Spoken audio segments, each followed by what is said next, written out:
The following contest is for the EAW Tag Team Championship. Please welcome to the ring, the Prime Time Crew!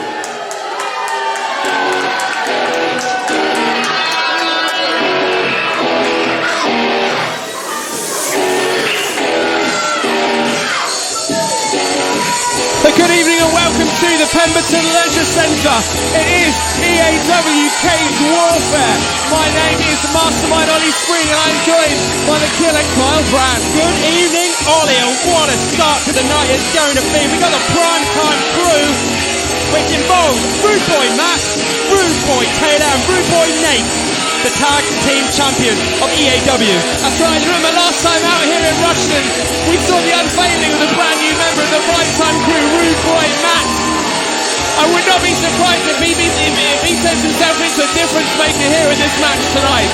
Well, of course, last time out he did interrupt the match, of course, interrupted and got rid of the Pretenders. Remember that, and of course they went after Matt, he came back out and we were introduced by the faithful Rude Boy Matt. You talk about the Predators, aren't you? I am indeed talking about that, right? And I'm sure there'll be an action later on tonight as well. But first up, Rude Boy Taylor, he's got himself a microphone. Let's see what he has to say.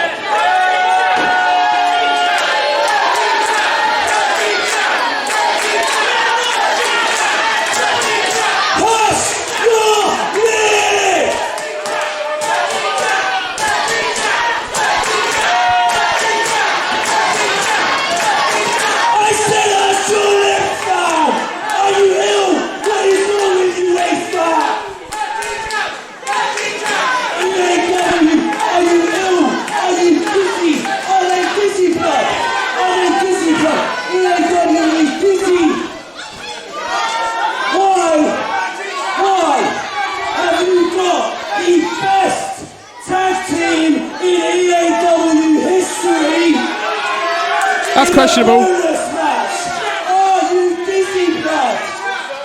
What is going on? People are still coming in.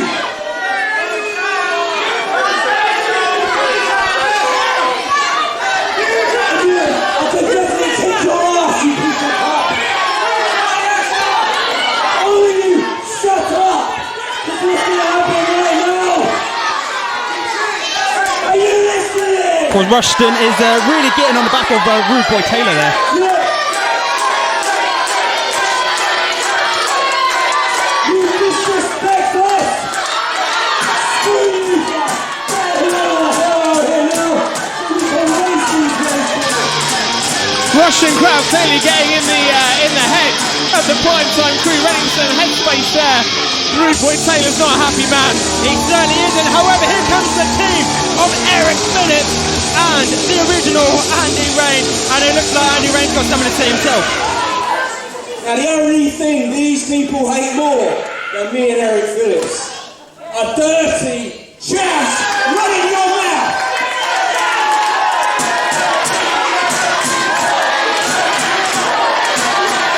Crowd still hot on the Prime Time Crew. They are fuming. How about we come down there and turn those snapbacks sideways and stick them... Whoa, come on the show. Now, you dirty cunts need to shut up and listen to me. Me and Andy Rain here, we've beaten Mr. Watson, TK Hayward, supposedly. But anyway, shut your mouth. We won them belts.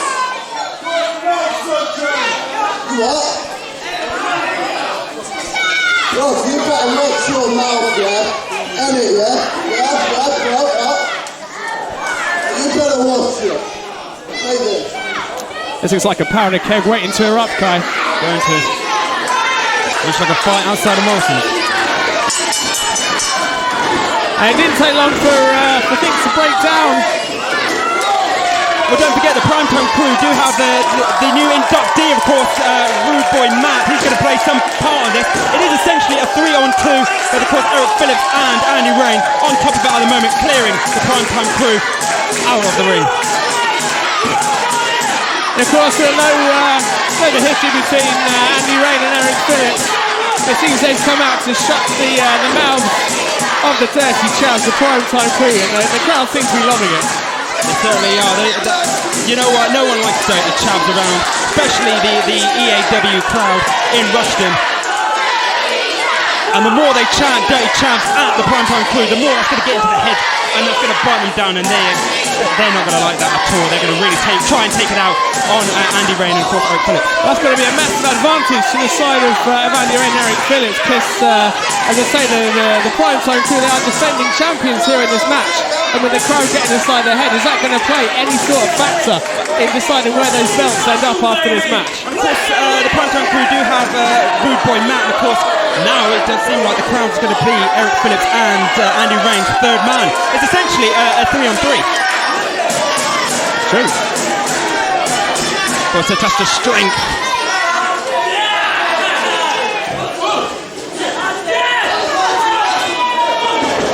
Nice quick armbar there from Eric Phillips. So it's a smart move. Of course, Rude Boy Nate was going for that test of strength, and of course Eric Phillips didn't take any time at all in reversing that and using his agility and speed to get one over Rude Boy Nate. Nice float over there by Eric Phillips. Just as we thought, the primetime crew really struggling to get out of the blocks here. Certainly were. Double knees or feet, should I say, into the chest of Rude Boy Nate, and he's struggling there. If the primetime crew wants to be going home with the belts, so then they really need to get their minds in the game. I certainly do. I did see a swing earlier on from Rude Boy Taylor trying to get Eric Phillips onto the floor, and of course, there you go. We see a bit of cockiness from Rude Boy Nate there. Lovely suplex. Referee Kieran McKay counts to 2. I think you both know it's going to take a lot more than that to put either of these guys away. We can hear the crowd now shouting dirty chavs. Absolutely love it, and of course Rude Boy Taylor on the outside there, not liking that whatsoever. And Eric Phillips now. Wow. That's got Rude Boy Nate seeing stars. It certainly has, and when you see stars, you know you need to get out of the ring, make that tag.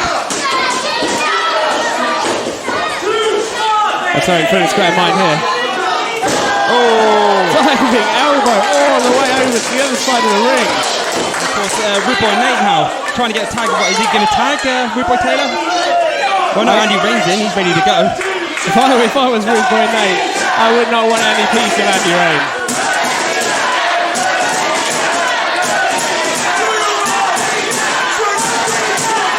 If you had told me at the start of the night that the crowd would be cheering on the side of Andy Rain and Eric Phillips, I'd have called you a massive liar, but it seems like they are loving these two tonight. Well, of course, when you have dirty chavs around the Rushden Leisure Centre, you know what, you really want to sort out and get the outposts, get the police involved. However, at EAW, we do not have the police. We have the likes of the big man Andy Rain himself, and of course Eric Phillips, who is now on top of it, and I absolutely love it. I guess the saying is, the enemy of my enemy is my friend.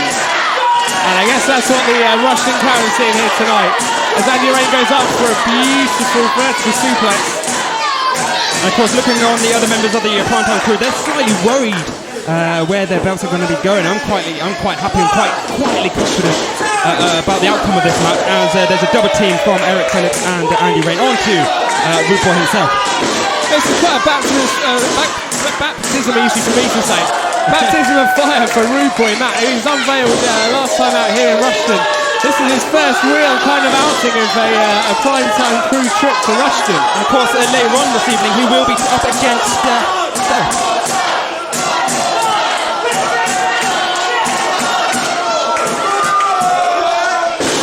Beautiful top right leg drop there from Eric Phillips. Do you think Rude Boy Matt's going to be regretting getting involved with Nate and Taylor? I don't think he will regret that, because obviously you have strength in numbers. So the more members of the primetime crew they have, the stronger they'll get. That's true. Oh, and look at this. Look at this, the primetime crew now. Dirty tactics coming into play. We knew it wouldn't be long until this happened. And this is what I was on about right at the beginning of the match. As soon as you got Rude Boy Matt out there, you're going to struggle there, and it's going to be a 3-on-2. Struggle almost as much as you on commentary. Sorry, I had to say. That's it. Here we go. Rude Boy Taylor now taking over Eric Phillips. Still running his mouth off. As he always likes to do. Another kick out for Eric Phillips. Oh, wrenching back on the nostrils.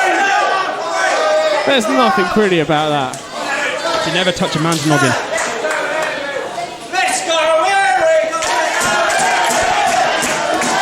Andy Rain firing the crowd up behind Eric Phillips. Because Eric Phillips is really going to need the crowd to sort of get behind him to get the momentum. What a lovely double team from the prime time crew. Takedown there. If I do say so myself. Only a 2 count though. Thank God.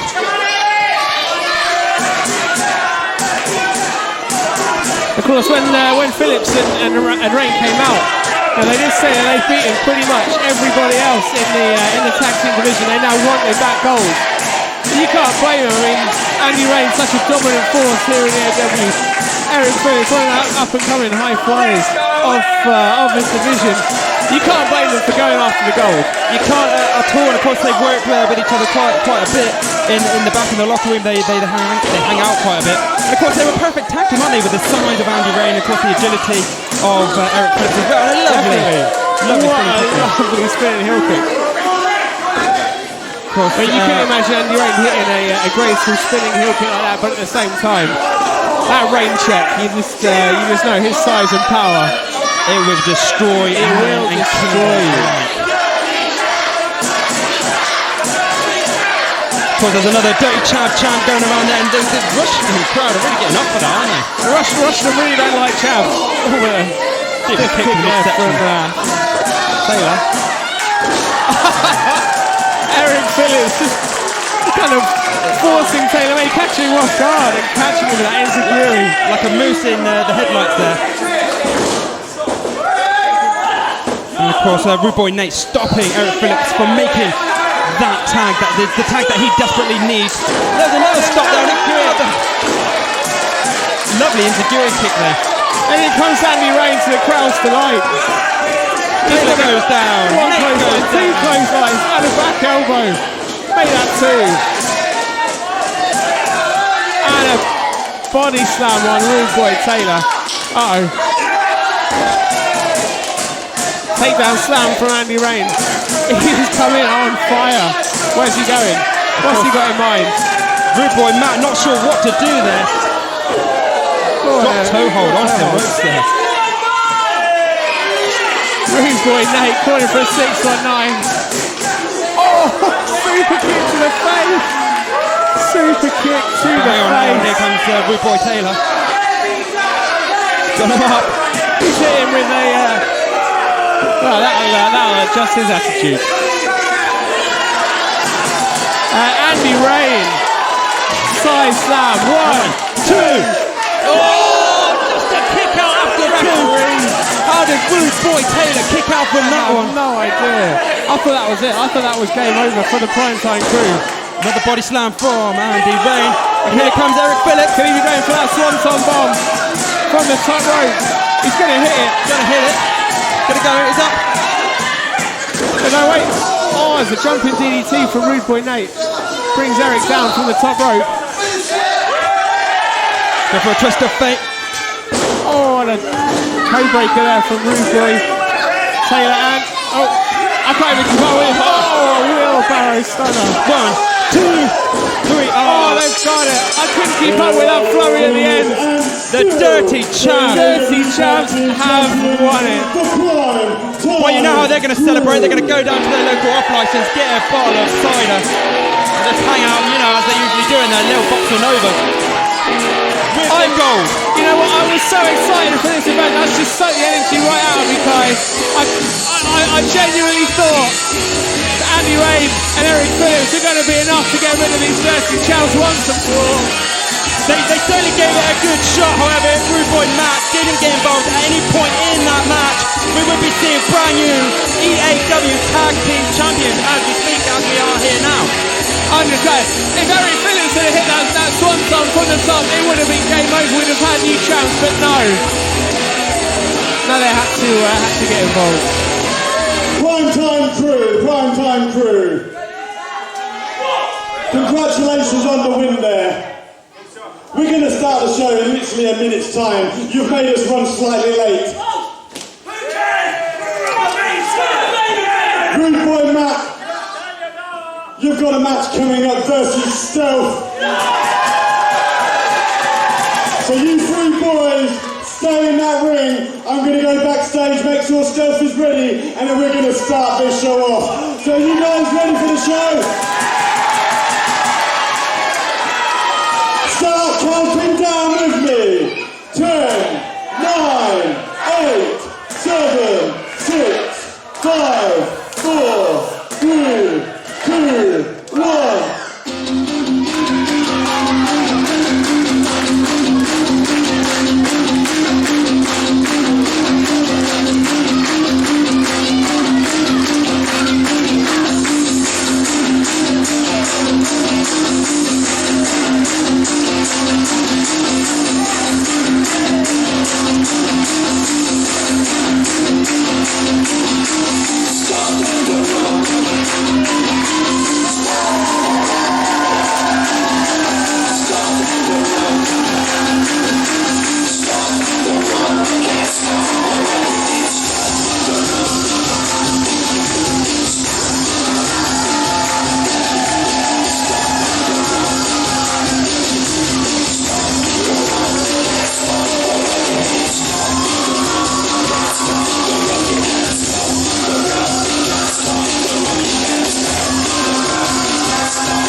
Ladies and gentlemen, boys and girls, welcome to Extreme American Wrestling! Tonight, we present Cage Warfare! The opening contest is a singles match, already in the ring, being accompanied by the primetime crew. This is Rude Boy Matt.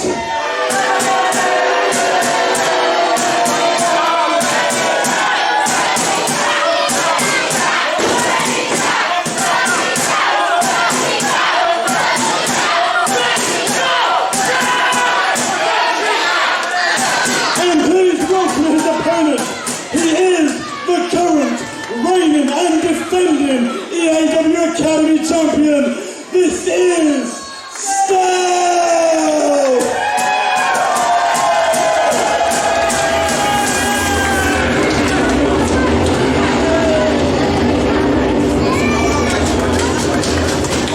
And it's time to kick off the main part of the show as we see the entrance of Stealth, the current reigning EAW Academy champion. Of course, last time out I saw him, it was absolutely amazing when he took on and defeated Stick.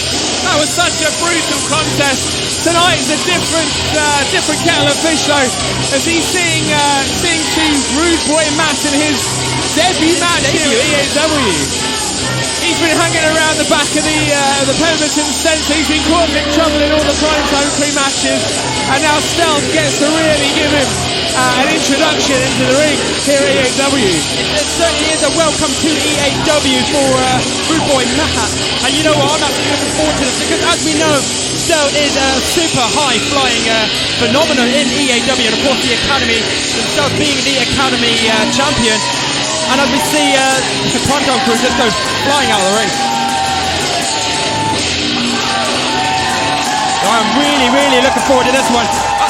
You know, again, the crowd are going to be phenomenal in the outcome of this match. It is going to be 2 on 3. It's going to be the primetime crew versus Stealth, and of course the EAW fans.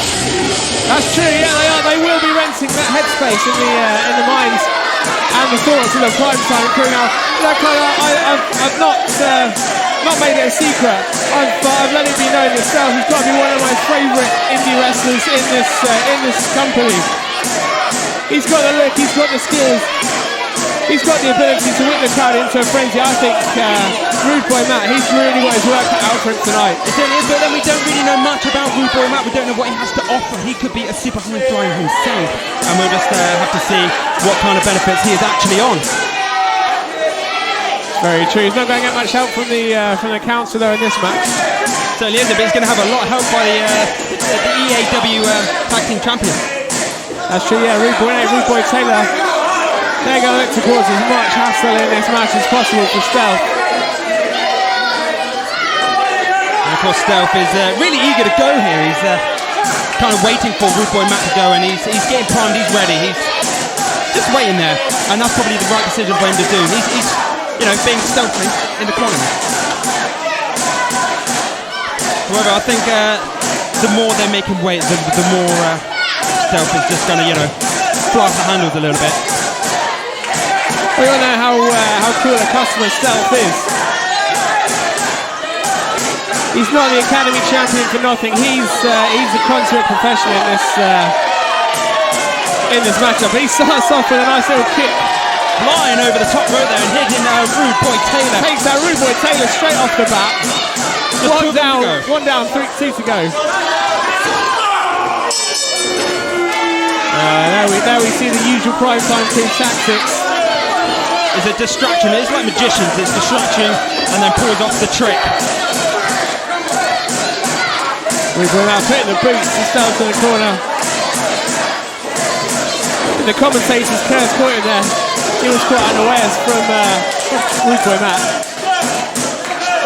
Within the early stages, what can we see that Rude Boy Matt is high? It's not exactly high flying. He's more of a technical brawler, shall we say, a usual dirty chap. Whereas Stealth is really going to use his agility here. Lovely, a direct drop. A beautiful drop kick there from Stealth.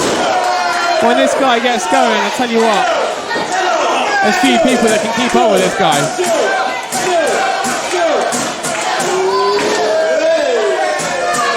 Lovely dummy there. And Rude Boy Matt thinks he's got off lightly, but he is wrong as that diving back elbow comes in. Just a 2 count there. Just the 2 count from referee Joseph Parker. Trying to get a glimpse of how the primetime crew are feeling at this moment as they huddle. I'm on about Rude Boy Taylor, Rude Boy Nate on the outside. They're huddling together. I think they might have some part to play in this match, where Stealth is sort of keeping on top. And once again, we see that distraction on the referee as the other two get involved.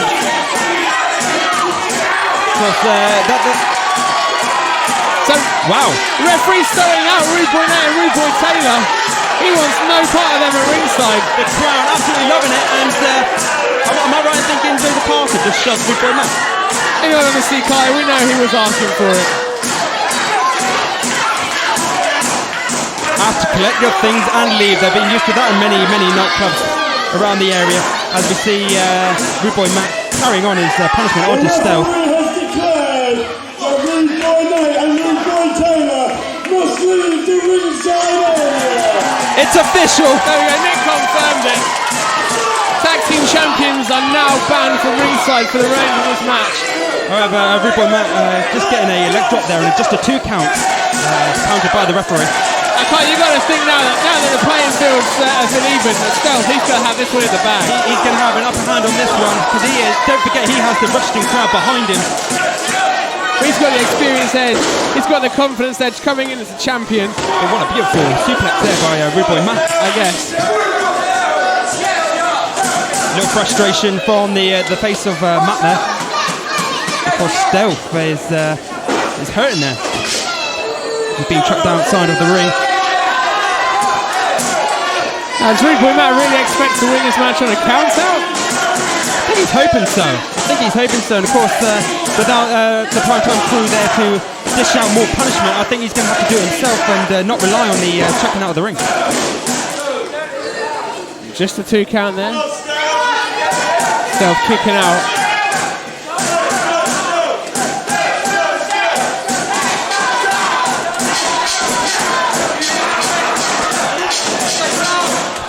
Tell you what, that hold there absolutely killed the upper shoulder, and I'm glad Stealth has just trying to roll out, trying to get some sort of reverse on it, but however, Rude Boy Matt is keeping on top of it. Tried to square his way out, but Rude Boy Matt, kept that locked in. And he's caught him there in mid-air. Oh, twisted flapjack from Rude Boy Matt. 1, 2.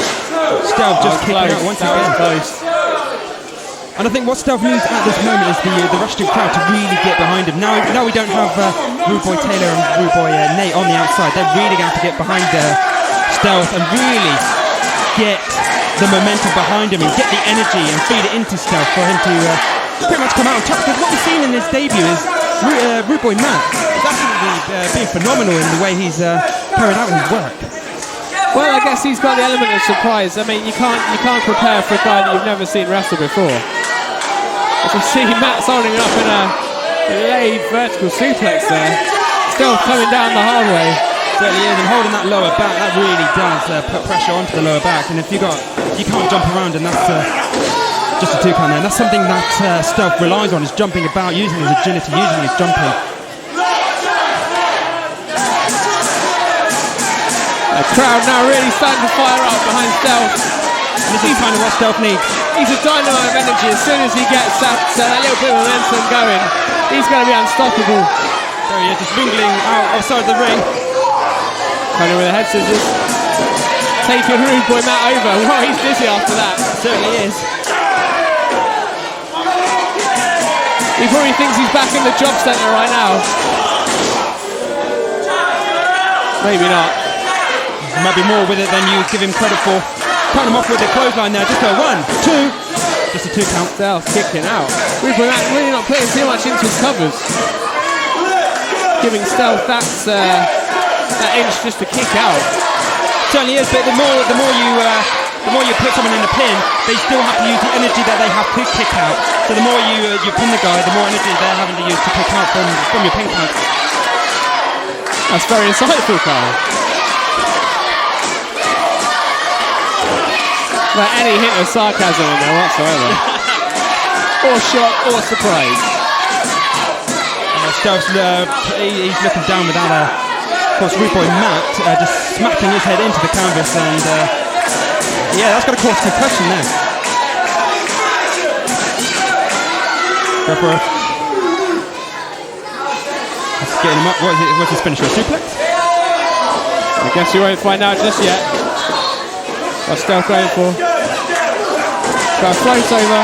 Oh, straight down onto his face. He was going for a head scissors. He went for a DDT in him. Twisting into a DDT, just landing in right at the front of his face. However, Stealth does not have the energy to get up and make that pin. And that just shows how much energy these guys are putting into this match. They are both absolutely exhausted, but neither man wanted to give up. Forearm from Rude Boy Matt, forearm from Stealth. You know what, this is a scrap that probably Rude Boy's used to. Using the arms, using the feet. This is a typical Friday night outside his local corner shop, is this? Is that a sign that Stealth is going to start working his way back into this match? It is. Rude Boy Matt going for a drop kick, Stealth blocked it. Oh, and a springboard leg drop there. But new season, well, a new bunch of life. I'm losing the words. I'm exhausted watching these two guys. These two guys, they've really given it their all. Beautiful suplex from Stealth as he got it. 1, 2. Oh, that was it.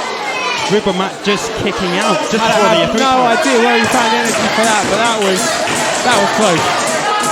So he is, and Matt now on the outside, just taking a bit of a breather. He's going towards the stage. What's Stealth doing now? What's Stealth is climbing up. Going for that punch. Oh my word! Diving twist and plancher from Stealth over the top rope And that is onto Rude Boy Matt. And that is why he is a champion at EAW. Welcome to EAW, Rude Boy Matt. And Stealth coming back in now. Rude boy Matt, he is really reeling after that dive.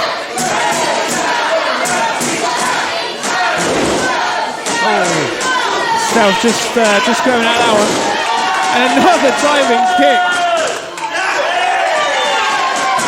Stealth signally going up the top. We're going to see that massive splash from Stealth. Matt just twitching. If he hits this is game over. He goes, he's hit it! He's hit the splash. Can he get the pin cover? 1, 2, 3, he's got it! Good boy, rude boy, man. You dirty chap. Thanks for coming. See you later. What a match. What a victory for Stealth. What an introduction to EAW for rude boy, Matt. And of course, how the match changed to it being very, very equal as soon as the rest of the primetime crew were kicked out of the arena. What an opening encounter here at EAW Cage Warfare. That's the sign of things to come. I cannot wait to see what else is going to happen tonight.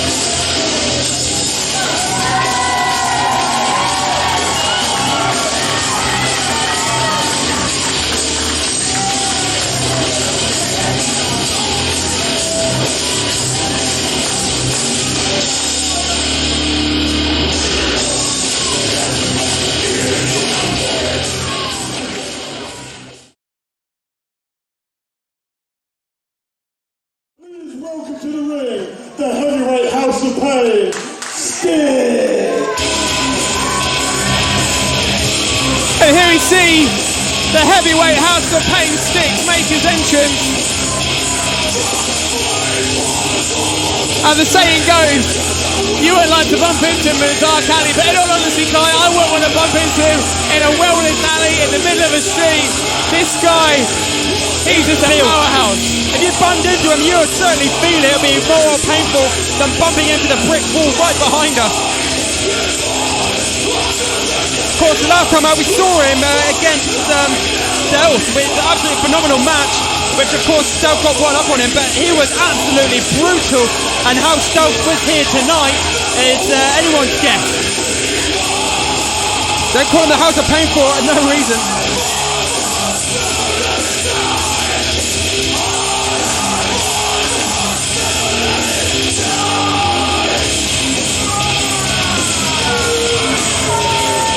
The crowd really not responding well to Six. He's not liked in these parts. Might not be live, but I wouldn't say that to his face.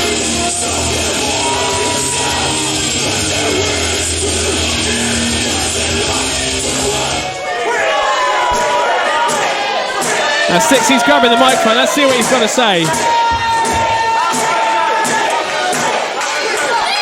Pipe down, all of you.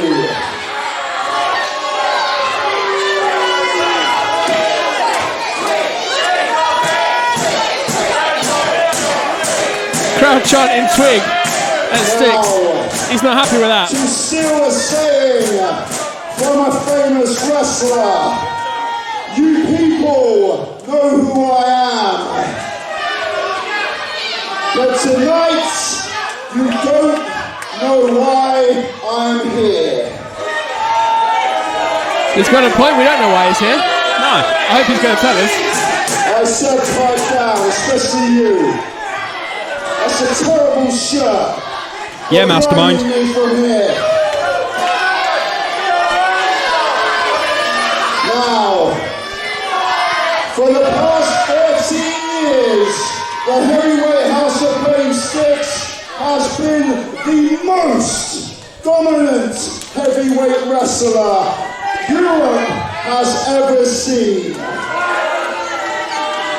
That's hard to argue with. He's got a point there. He certainly really does have a point. I don't lie, it's a fact. But tonight, I'm going to do something very, very special. I'm going to step away from my singles career and I'm going to officially enter the Extreme American Wrestling Tag Team Division. That's a very interesting announcement there from Sticks. Okay. I'm liking this. First things first. Who's his partner going to be? Opponents tonight, I am officially challenging not just one of the best tag teams in England, but one of the best tag teams in the world. Who's he talking about? No, I'm challenging Paul Malin and Joseph Connors, the Predators. Wow. So is he going to be handicapped? Oh, sure, he's got himself a Who's partner. gonna be my tag team partner right here, you ask. Now there is a young man backstage who I know all of you like, and I know he likes you, but that right there is his downfall. He has all the tools, he looks great, he's got aggression, but he does not have that killer instinct like a heavyweight House of Pain does. Who's he talking about? But either Not a way, clue. I want him to come to the ring right now and be my tag team partner. Because if you follow my road, I'm going to make you a winner. If you stay by my side, I'm going to make you a winner. And the young man I'm talking to backstage goes by the name of Blake. What? Surely Blake's not going to go along with this. Every wrestler, speak from experience, if you're a wrestler, you really want gold. If you see the vision that Styx is offering to go for the tag team championship, can Blake really go, actually, no, I'm going to walk away from this ambition of Styx? I hope he doesn't, because I really want him to go for the EAW heavyweight title. The master of the spear himself. You know the look on his face. I think he looks confused at what's going on right now. This is a bit of a shock in all honesty, Kai. I mean, Blake, he's a fan favourite here. Everybody loves him. He loves the fans. But like you said, that could be his downfall. In all honesty, Styx, he's not in the same mindset. We'll find out his decision, shall we? This is such an intriguing situation. Let's see what he has to say.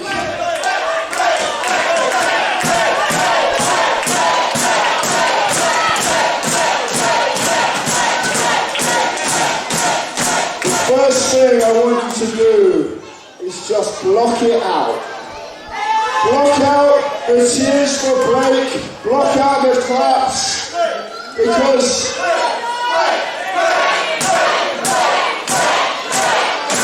excuse me, I'm trying to talk here, shut up! See what I mean, Kai? The crowd clearly love this guy. Certainly do, and I absolutely love Blake as well. I love seeing him go, I love seeing that spear. Where have these people got you? You should be wrestling on a heavyweight title. You shouldn't be opening cards. You shouldn't be wrestling the lowlights in an EAW. You should be in the upper main events. And because you followed these people and they followed you, where are you? Nowhere. Nowhere. Point I made. Yeah, you did say that about 2 minutes ago, yeah.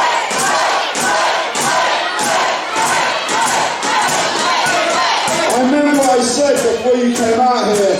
You've got all the tools it takes to be a champion. You've got size, you've got aggression. But the one thing you have to do, Blake, is wake up. Oh my word, what a slap from Styx. Not the greatest of moves from Styx, I think, especially when you want Blake on your side. And here we see former EAW Tag Team Champions, the Predators. And of course, if it wasn't for Rude Boy Matt, I think they would be the EAW Tag Team Champions. There is no doubt whatsoever about that fact. Rude Boy Matt, he definitely caused enough distractions to get in the way of the Predators, as they were literally seconds away from reclaiming their gold. But Rude Boy Matt made all the difference. But this is going to be another different challenge for them all together. I don't think, on the looks of their faces, I don't think they like what Styx has said, what they're trying to do with Blake. And I certainly think they're going to come out here and try and convince Blake to not join up with Styx. But we don't know, we're going to have to wait for that.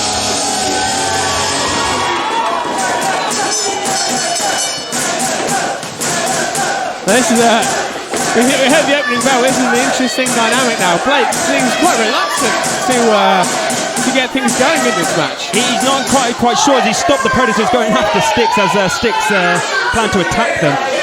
So it's going to be what's going through the head of Blake right now? Well, he definitely looks conflicted.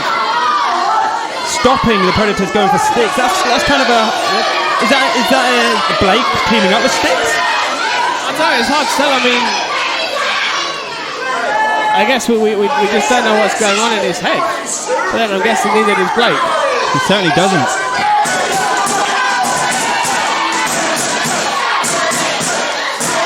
Is he really going to turn his back on the wrestling crowd, the people who love him, the people who sort of got him into EAW with open arms and welcomed him in? Well, Kai, you and I have been around wrestling for long enough to know how important the fans are. You know, without the fans, this industry is nothing. Is Blake really going to turn his back on the people that made him? Or will he team up with Styx with all that experience and go for the gold? You know, that's really tough. That's a really tough decision. Of course, Blake, it seems like he's going to team up with Styx just for this one match. The bell has been rung.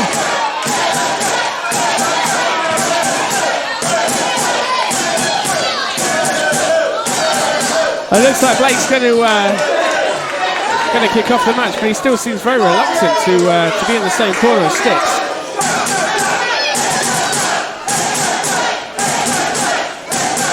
Well, it'll be interesting to see how well Styx and Blake sort of connect with each other. How well they work with each other, especially if Blake's in this sort of decision. It's kind of harsh on the EAW management to put Blake in this situation. Well, I don't think it was that. I think that was Styx using his kind of experience and authority to kind of call Blake out. And I mean, like we say, Blake, he's quite new to the industry. Certainly is. However, I guess he's kind of just doing what he presumes to be the right thing. However, if we can look at him, he's not a guy who to back down from any kind of fight. Diamond shoulder right there from James McConnell.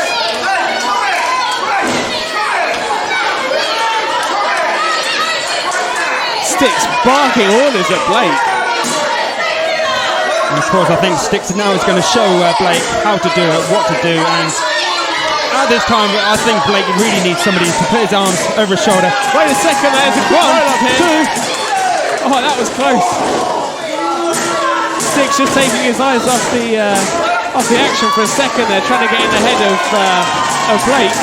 Lovely hip toss there.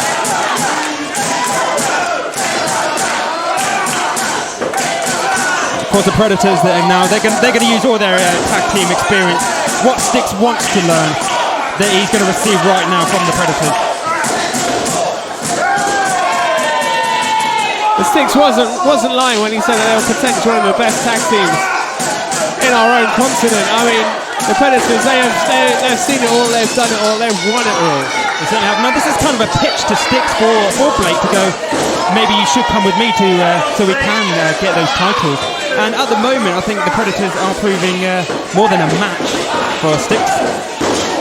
And as well as Styx was claiming that he wants to get involved in the tag team division. I mean, he needs a partner, but I guess there's very few people in the back that would really want to come out and team up with this guy after the beatings he's handed out to almost all of them. But then how flattering is it for Blake, for Styx to call out himself, call out Blake?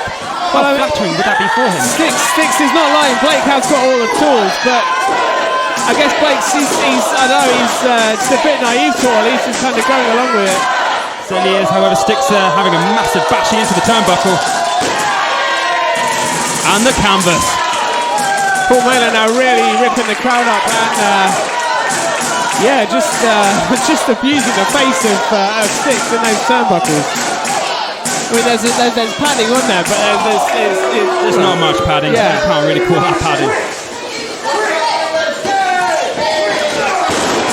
A nice drop kick there, Paul Mailer.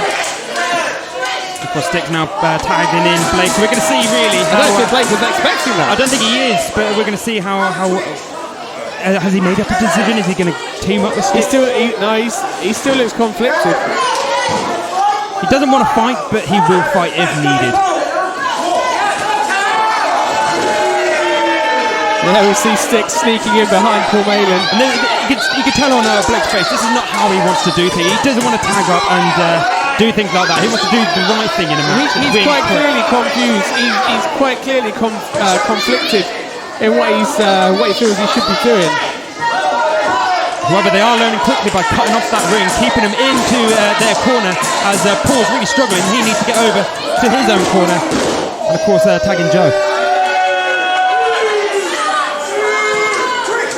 But of course, although Sticks has never been a tag team champion here, I mean, this isn't his first dance. He's been involved in wrestling, as he said, for the past 13 years. So he clearly understands what it takes to compete in the tag division. He's not coming into this completely blind.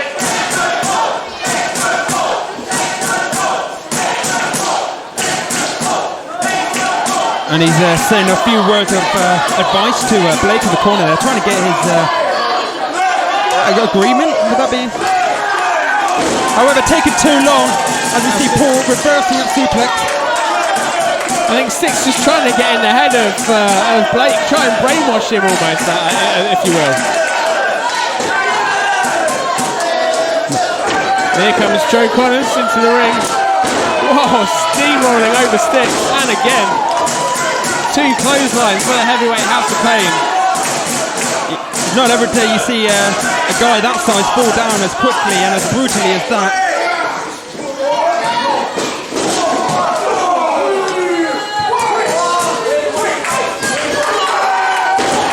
A beautiful takedown there by Joe Connors.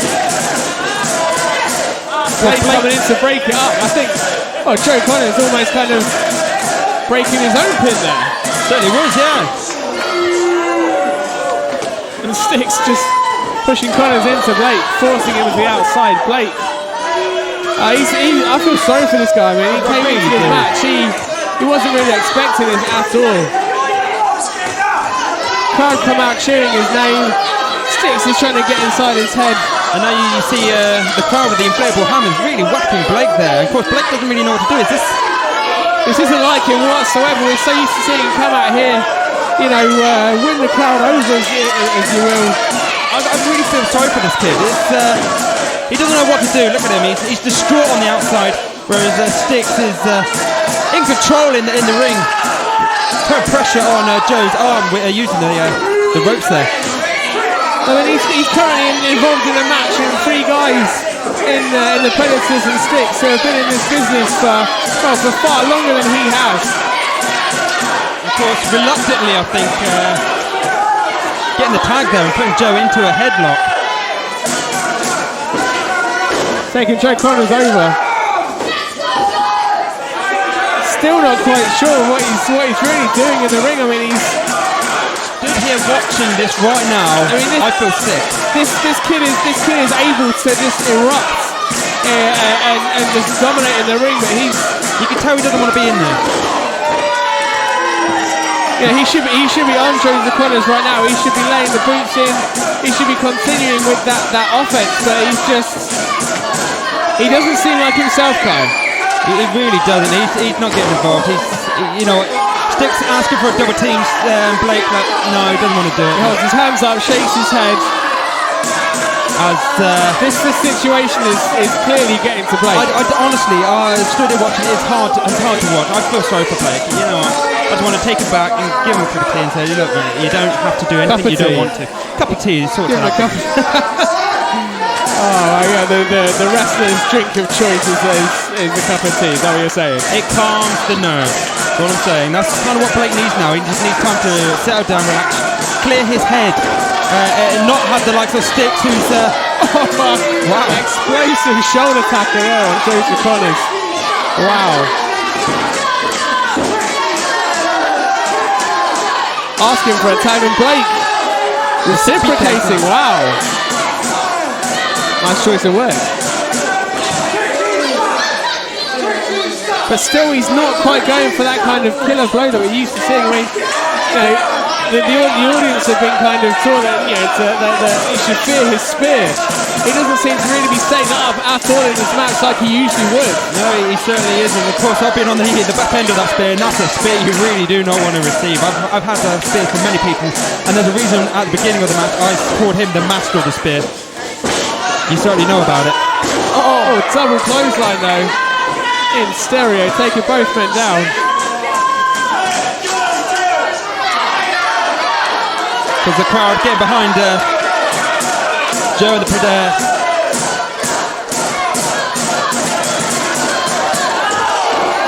Now, Stig's just storming into the ring, running across the opposite corner and taking out Paul Malin. I mean, Joseph Connors is there to make the tag. Because Blake doing a typical tag team, blocking off, cutting off the corner, dragging Joe back into the corner of Blake and Sticks. Now, the longer this match goes on, the more it seems that Sticks is kind of brainwashing Blake. I mean, he's become more and more kind of cooperative in his tags. Certainly is. And of course, like I said, he doesn't really want to back out from a fight. He doesn't want to fight the Predators, but he's not going to back out if they come at him. Of course, it seems like more and more. Interesting submission hold here by Sticks. Yeah. Really wrenching back on Joe Connors' arm there with his knee. If you want to pop out an elbow joint or a shoulder joint, that is one way to do it.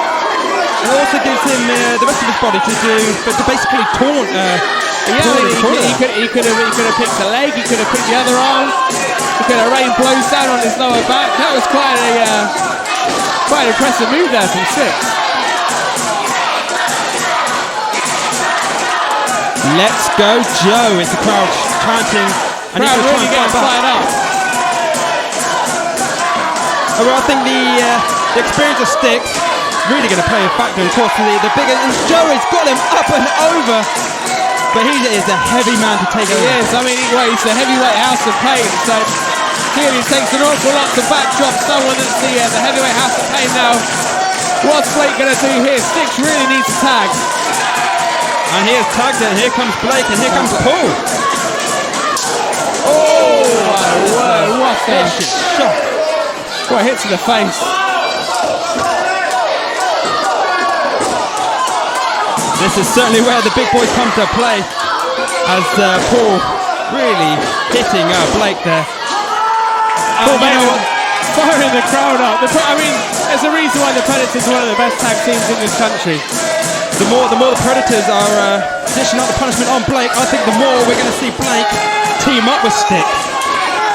Well, that's true, and I mean, he's in there. I mean, yeah, while Sticks isn't watching his back, he's in there all alone against, you know, one of the best tag team specialists this country has to offer. I see Blake dishing out a clothesline there. But still, it's not quite the fire we're used to seeing from this guy. You know, he should be storming both members of the Predators. It looks like he's doing a bit of stalking now, getting ready for the spear. He's shaking his head. Does he want it? Is he going to capitalise? Pause the spear. That energy's coming. Is he going to pull the trigger on the spear? I think he wants to give it. Beginning of the match, he didn't, and here he is. Paul Malin just cutting him off. Probably the right decision that Paul had to make. I think he expected it. Russian leg sweep. Here we see Sticks coming in. And taking a massive running knee from Paul Malin. Because on the outside, Joe's just about making his way to his feet.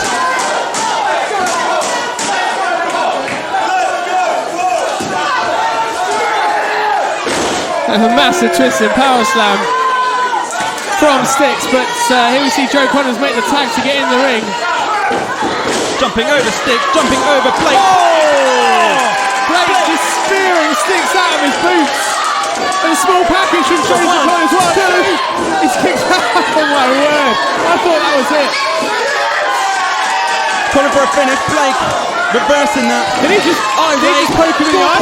4.2. Push up the tracks. Oh my word. What's Blake just done? Here are your winners. It looks like Blake has made his decision. I did not expect that from Blake. I mean, we saw the entire match. He was clearly conflicted, clearly didn't know which way he wanted to go. I think in the end, we saw too much of the Predators really beating down on Blake, and that made his decision. He made his mind up, going for that spear, however missing it, hitting Stick. It looks like, right here, right now, Stick has forgiven him for that. Well, Blake's just beaten, one of the best tag teams in this country, in this business. And now we see the young guy really showing some fire. Maybe it was that pinfall, that's all he needed. I think that is all he needed, of course. And now we're seeing Blake shouting at the Russian crowd. I think Blake is now really, he's showing his true colours. 1 second. I think ourselves and the EAW crowd gave you too much credit, Blake. We thought you might just be above the actions of the one heavyweight house of pain, but you've proven to be just like him. Now what I say, I don't know who makes the decisions around here, but you talk about wanting to be in the tag team division of the AEW. Why don't me and Paul Malin enter the singles division, take on the heavyweight house of pain Sticks in one match, and Blake without his sugar daddy, and see what the victory says that night. Now that is a great idea if you ask me. Joseph Connor's challenging Sticks and Blake to individual matches next month. What's he say? Rustin, do you want to see this? I want to see this. I definitely want to see this. As the two of you, I got a pair of balls between you. Next month when we're here, we'll see the two of you in this very ring. We're winners, and you're on. There we see Blake accepting. Whoa, Blake, don't be so hasty there. The next lesson you learn in not caring about the fans is you don't give them what they want. So as far as those two singles matches go, we'll think about it. And Sticks telling you to think about it. Blake looks pretty fired up for this. He certainly does. And of The course, crowd want to see it. The Predators want it. I want to see it. But there we see a high five from Blake and Sticks. Because Sticks now telling Blake, come on, let's just go. So ladies and gentlemen, boys and girls, the challenge has been set. Will Sticks and Blake accept? Find out by checking online at facebook.com/EAWUK. If they accept, the matches will take place on the 5th of October. So let's make some noise for the Predators!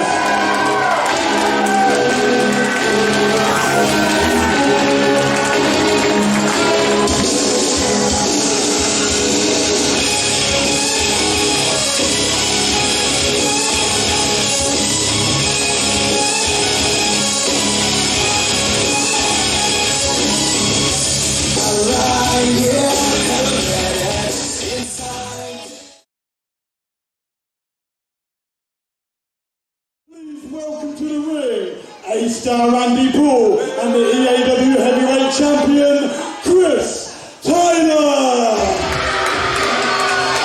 Now here we see the entrance of A-Star Andy Paul and his associate Chris Tyler, the current EAW Heavyweight Champion. You know what, Mike? I'm already losing my voice. This night has been absolutely incredible so far. And it's still going to be a massive night.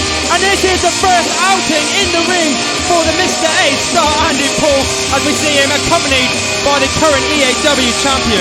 First time, should we say, since he got fired for tapping out. You know, I don't know how I'm going to make it to the end of tonight, Kai. My voice is going.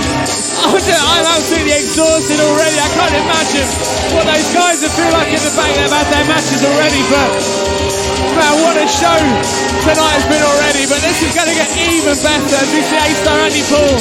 Of course, he's not in the ring. He's here now with a point to prove. Because as you say, the last match he tapped out. Everybody knows that. And of course, he is here to make amends for that. And of course, he's up against Super Caged. And so he certainly looks fired up. And when you've got the EAW champion in your corner, you know you're in for a good shout here. And of course, we'll all be familiar with how Chris Tyler personally financed the return of A-star Andy Paul. What a magnificent investment it is of Chris to bring back Andy Paul. He's not called A-star for any reason. You mean for no reason? That's what I meant. The crowd already on the back of Andy Paul.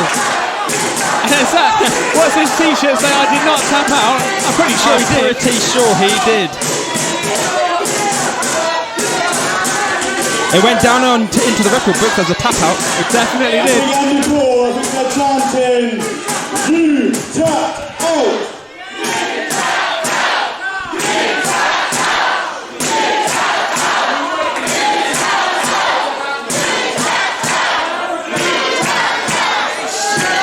Shall we bring out his opponent?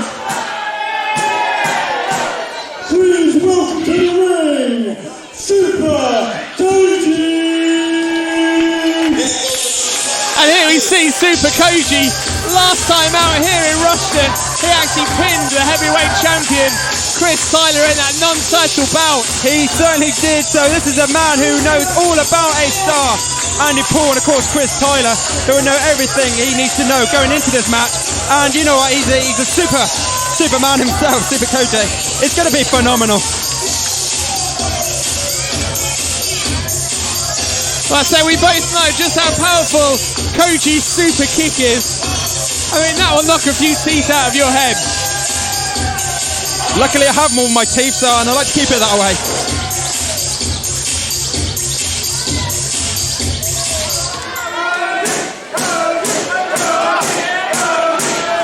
I wonder just how much a part Chris Tyler will play in this match.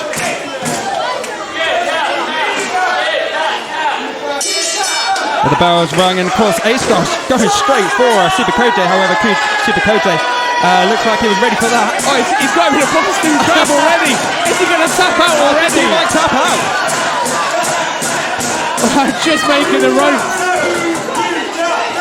Of course, what A-star really needs is not to tap out. Certainly on his return, he's got to prove to his critics he is not a quitter, which everyone is assuming he is. Well, it's a fact, he did tap out. He certainly did. As much as he wants to protest, it's a fact.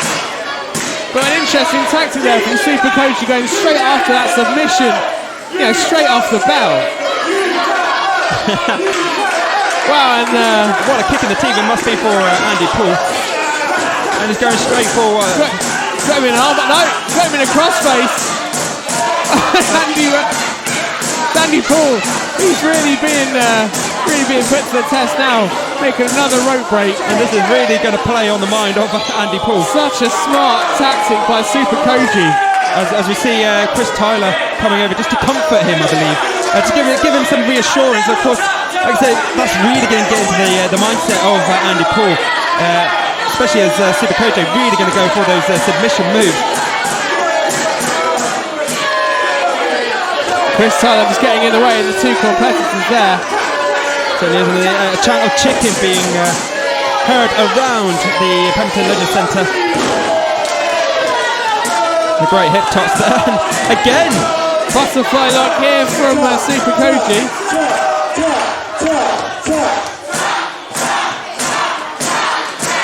Is he going to quit? He's trying to force his way out. Yeah, as we see Chris Tyler on the outside, taking his jacket off. I think he's going to get a bit nervous over the condition of this match, shall we say. I mean, ultimately, Chris Tyler's put his own hard-earned cash. Certainly has his reputation on the line as well, isn't it? Into Andy Paul. He's going for a single leg Boston Crab now. Of course, the referee Joseph Park asking if he wants to quit and tap out. Has he had enough? He's shaking his head. He doesn't want to give up. Andy Paul just rolling out, forcing Koji back into the corner. Oh, and a lovely spinning face buster there. Driving Koji's face into his knee. That's it, put him a bit dizzy. And of course, Andy Paul, he's hung up in that corner. put himself on the tree of woe, and a lovely drop kick from Super Koji. Let's get behind Super Koji. Koji. Oh, look how he's cranking back on his head and neck. Man, that's gonna be wearing Andy Paul down. If you are Andy Paul right now, what will you be thinking? Do not tap out. I don't think anybody in the Pemberton Leisure Centre will ever drop that if he counted out right now. Oh, and a kick to the stomach as Koji came off the ropes. And a spinning heel kick there. Go for a count one. Only a one count. Super Koji there.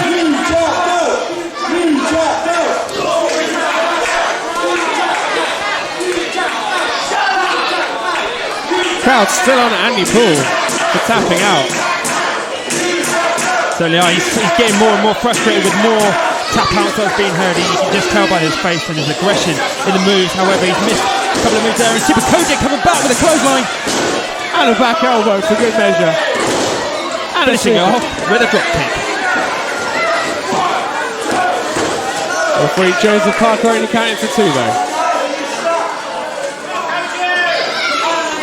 How much do you think that win last month for Koji is going to be helping him in this match, knowing that he's got that kind of extra confidence boost for beating Chris Tyler last month? Well, it's going to be absolutely phenomenal, isn't it? Of course, Chris Tyler in action later on tonight in that steel cage up against Ultra Mark Massa. And you're going to think that Super Koji is going to be, aiming to get a #1 contendership. However, is that an ankle lock submission? I believe it is, and you can see on the outside Chris Taylor looking a bit more frustrated, trying to encourage Andy Paul to get into the ropes. Oh, look how much he's twisting on his ankle. He's going to snap that joint in 2. Just releasing the hold as he made the.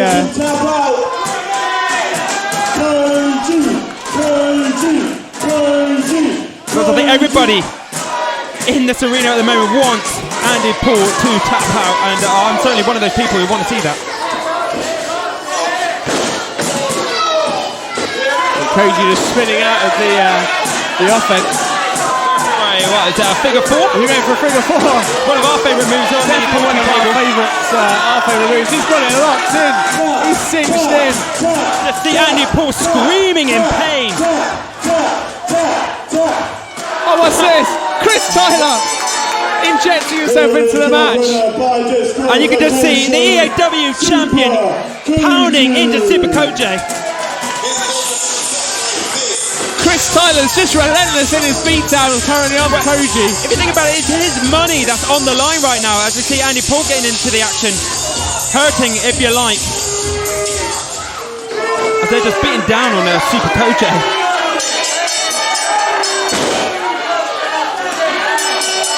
Kick into the back there from the champion.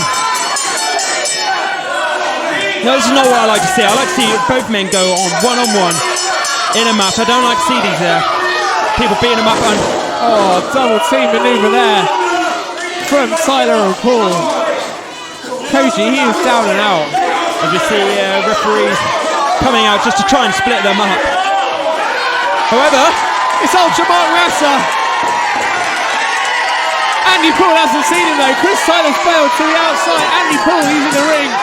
As we see Ultra Mark Massa. Don't look around, don't do it.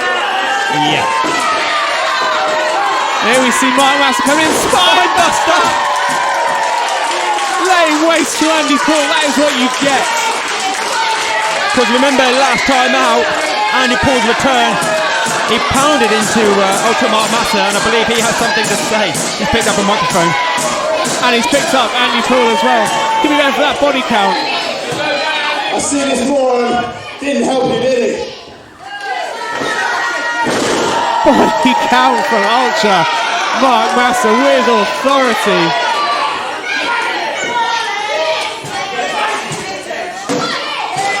And I guess I'll see you in the cage. The words that come out of Ultra Mark Massa. And of course, Chris Tyler doesn't want any part of Ultra Mark Massa at the moment. Whoa, words now going on between. So the main event tonight for Chris Tyler's championship will be Chris Tyler versus Ultimate Master inside the Steel Cage. And that is one match I cannot wait to see.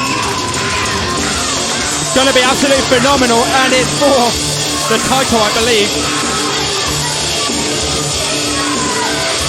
I cannot wait for that match coming up later on here at Cage Warfare.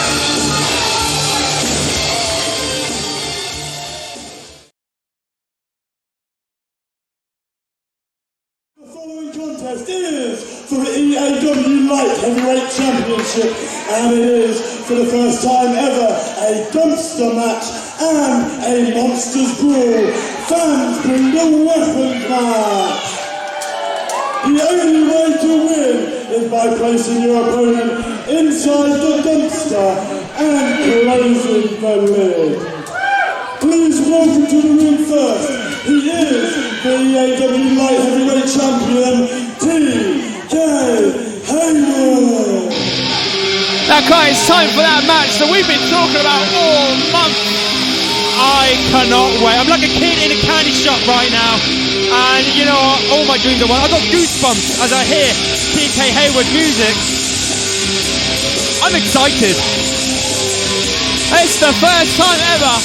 The crossover match, the Monsters Brawl, where fans bring their own weapons. A monsters dumpsters brawl, as I'm going to call it. Combined with that dumpster match, as we heard Nick say, the only way to win this match is to place your opponent inside that dumpster and close the lid. Because as we see TK Hayward coming out, because as we just heard as well, he took the Light Heavyweight Championship from Mr. Monster. And of course, those two had a brutal match last month. And of course, a plant pot exploded over the head of Mr. Monster. That's right, yeah. I mean, we saw Mr. Monster go through a table. There was a pint of pins brought into the match. Both men falling victim to those. It was an absolutely insane match. And of course, the fans wanted it, and it kind of went up a whole new level. Bring the weapons yourself, they said, and they certainly have. I see sticks out in the crowd. We got pipes. We got all sorts. We got bits of board. We got an iron somewhere. I saw an iron earlier on this evening. It's going to be mental. TK Hayward.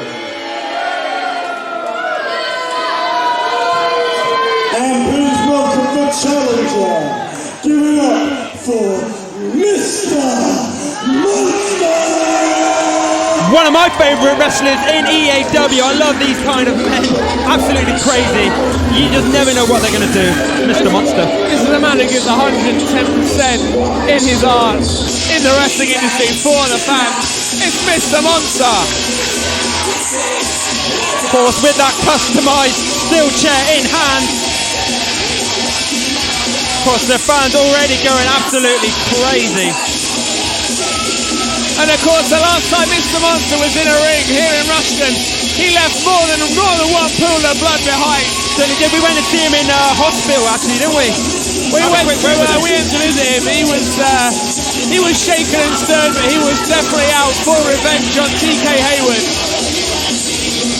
And of course, eyeing up the weapons of what he can use later on to force punishment onto TK Hayward, the light heavyweight champion himself. Predictions for this match, Mastermind? Well, I mean, Mr. Monster, he's the master of the Monster Brawl. He's the master of the dumpster match. But saying that previously against TK Hayward, he didn't win. He didn't quite have what it takes. TK Hayward he kind of went that extra mile, smashing that plant pot over Mr. Monster's head. And I think he surprised a lot of people in that match. So, I mean, you'd presume Mr. Monster would have this one easy, but don't write off TK Hayward, as he was able to get that victory last time out. Certainly good, and I'm not writing off anybody, but you know, I'm just, like I said, I'm just a fan right here, right now, enjoying this Monster Dumpster Brawl match. It's going to be phenomenal. Strap yourself in, kids, it's going to be a bumpy ride.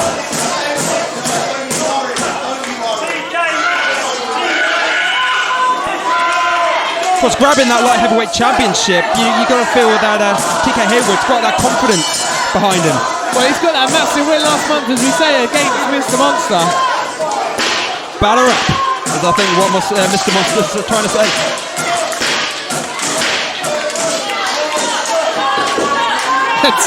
TK Hayward just diving out of the ring. Yeah, that's probably the best idea, to be honest. He's looking for some weapons. No one seems to want to give him any. And Mr. Monsters is taking a seat inside the ring. I think he knows no one's going to give him a weapon. Now he's going to go and picking up all the weapons he can. He's going with a bit of a collection. And all TK Hayward's got is an empty water bottle. I'm not sure if that was the fans giving him a weapon or just the fact that they'd done with their drink, so they wanted to get rid of the bottle.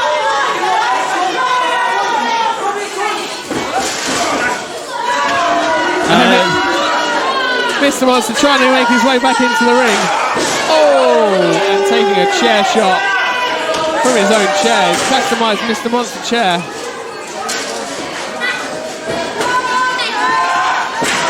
Swing and a miss from TK Hayward. Clothesline from Mr. Monster. Taking him down with authority. And the fun's about to begin. And I see some fans have made their own customised. Is that a baking tray? So Mr. Monster customised baking trays for some of his biggest fans. Yeah, you can get them at all good hardware stores now. I believe Joseph Parker think he was going to get a just shot. Joseph Parker just ducking out and Mr. Monster flying straight into TK Hayward off the back of referee Joseph Parker. And I thought referees have to be impartial, but you're not going to argue with a man with his stability as Mr. Monster. What a view that is. And TK Hayward getting told up by Joseph Parker there. Can't blame him. Is that kendo stick? Looks like a couple of bits of bamboo stuck together, like basically what a kendo stick is. It's being used now to choke TK Hayward. Of course, no submissions, no pinfalls, no count-outs, no disqualifications. The only way Mr. Monster is going to win this match is by taking TK Hayward and dumping him into that dumpster. I'm intrigued to see whether this dumpster was ready for him, or if they just literally grabbed it out of the back here of the Pemberton Leisure Centre. It certainly smells like it, and of course Mr. Monster now getting the toys, and as we see a bag of rubbish. What have we got in there? Rubbish. He's ripping open the bag of rubbish. Oh, it's lots and lots and lots of empty cans. And that's what Mr. Monster brought this morning after a heavy morning's drinking. Quite his training session. Yeah. And those customised baking trays being used onto the back of Mr. Monster. And of course, folks, don't forget recycling is important. Oh, landing on those Mr. Monster just showed. TK Hayward screaming in pain as Mr. Monster looks back into that dumpster for an ironing board. He's got some ironing board. Got ironing to do. The place to do it. He's recycling, he's ironing, he's basically a domestic god. And that's what he's trying to say. And he's got a jiffy bag. What's that? Jiffy bag. Is that a fish? You know, I've always wanted to do this. Oh, kiss from the fish. Kissing the salmon. Wow. I've always wanted to slap someone with a fish. I was wondering what that smell was. Oh, it's just sloppy kiss from the fish straight to TK Hayward, but that's yeah, I was wondering what that smell was. It must have been that. I'm hoping it was the fish.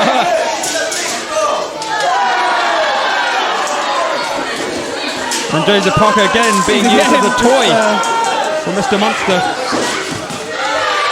Oh! Catching him with boots to the back of the head. Absolutely phenomenal. And of course Mr. Monster now really on top of this Monster Dumpster Brawl match. I guess Joseph Parker's just in there for one reason, and that's to call that win. So I guess there's nothing wrong with Mr. Monster just asking the referee to be part of the match, to be honest. To provide. We've got a draw. We've got a draw. We've got a tennis racket on the scene. What else have we got into the crowd? I see a white pole, some more poles.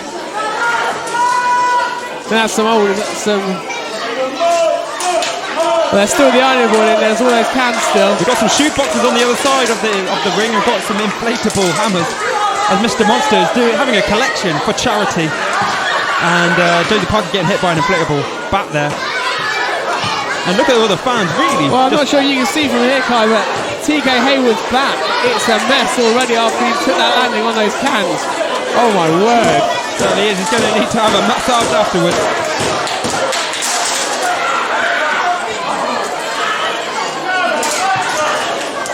Some more light poles coming in. Got the inflatable Zimmer. Andy Reigns bought his Zimmer frame, clearly. And another chair as well. So I think we have all the toys. Taken too long to get those toys for Mr. Monster as TK Hayward. Now really pounding and getting back on top of Mr. Monster in this light heavyweight match. And that ring's really just filled up with weapons and goodies. Oh, and that chop went right through me. Oh, third time. That's going to leave a mark. For TK Hayward, well, I guess he owes him. He's got that draw. Oh, straight through that draw.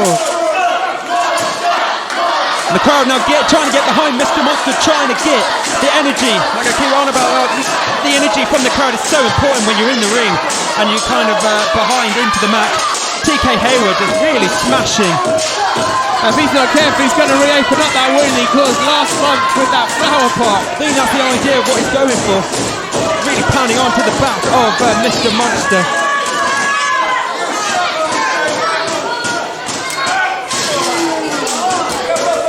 TK Hayward really kind of, well, I guess he's surprising a lot of people with how he's faring here, because Mr. Monster, he's no pushover. The guy loves pain. That's what people forget about Mr. Monster. He loves pain. He's loving this right now, even though he's not winning this match. He's not on top of this match. You know, deep down, he's absolutely enjoying it. And of course, as you see TK, how do you hurt someone that likes pain? You know, I mean, the more you beat down on Mr. Monster, the more it fires him up. I mean, he's really a unique competitor in that sense. We just saw TK Hayward trying to get Mr. Monster into that dumpster. However, he did fight back as they're using a walking stick. Wow. I mean, we've got absolutely everything in this match right at the moment.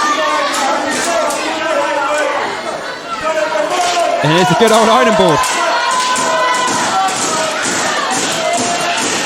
TK Hayward setting up in the corner. They're taking extreme ironing to a whole new level right here. Maybe there's a market there for a spin-off. The EAI, Extreme American Ironing. I'm not entirely sure what that is there. It's like a guttering pole, I believe. Definitely. TK Hayward. An unorthodox style, but then again, that's what Mr. Monster is all about. And of course, that level of volume into the ear of TK Hayward, that's going to pop an eardrum or two. Oh, Mr. Monster is missing that Bronco Buster. And what's TK Hayward got in mind here? Trying to whip Mr. Monster into the ironing board. Not going to happen. Oh, spear straight through the ironing board. TK Hayward just driving Mr. Monster straight through that ironing board. If Mr. Monster had any wrinkles, he certainly doesn't now. They've been through now. Is he going to try and force Mr. Monster into that dumpster? But there's a crowd. Remember, he's got to get him into that dumpster and he's got to close that lid as Mr. Monster holding on to that rope. And I've got high hopes as TK Hayward really pounding. And he's in. He's in. All TK Hayward has to do is close that lid to retain. Come on, Monster, you can do this. What's referee Joseph Parker doing? Helping. And Mr. Monster is fighting back, thank goodness. And they're both in. It's both down. Both men are in the dumpster. Joseph Parker. Oh, both men are popping out. Both got signs of some sort. Go sign, I don't know. Oh my Monster word. sign, we'll go with that. As Mr. Monster trying to close the lid, getting another weapon. He's got to climb out as well as close that lid. TK Hayward, he's fighting on. Well, when you got a championship, you want to hold on to that as much as possible, and when you're going up against Mr. Monster in this kind of match, you've got to have some balls and audacity to compete. And TK Hayward just crawling out, but TK Hayward's out, Mr. Monster's half in. He's trying to get all the strength, TK Hayward, to try and get Mr. Monster into that dumpster. Mr. Monster just hanging on, he's teetering on the edge of that dumpster.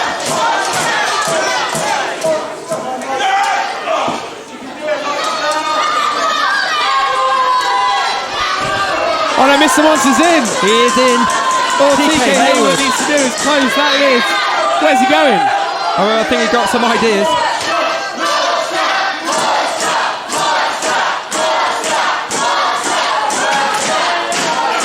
Mr. Monster's up. Got something in hand. TK Hayward just holding on.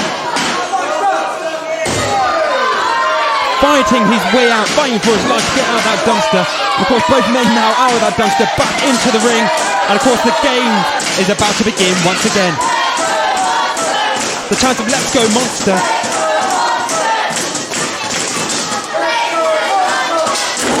And another suplex onto those cans, my goodness. Because you can see TK Hayward now really, he's in a lot of pain right now. Of course, Mr. Monster helping out. Well, his back was already marked from that first tumble into those cans. And of course, Mr. Monster now looking for more weapons, and we have found a bit of board there, which I believe, you know, if you're going to give a man a weapon like Mr. Monster, he's going to do something with it.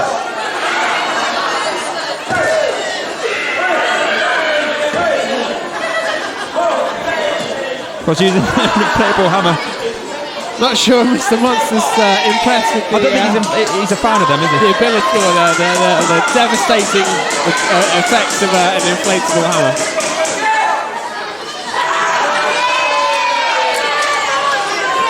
Wow, a 2.4.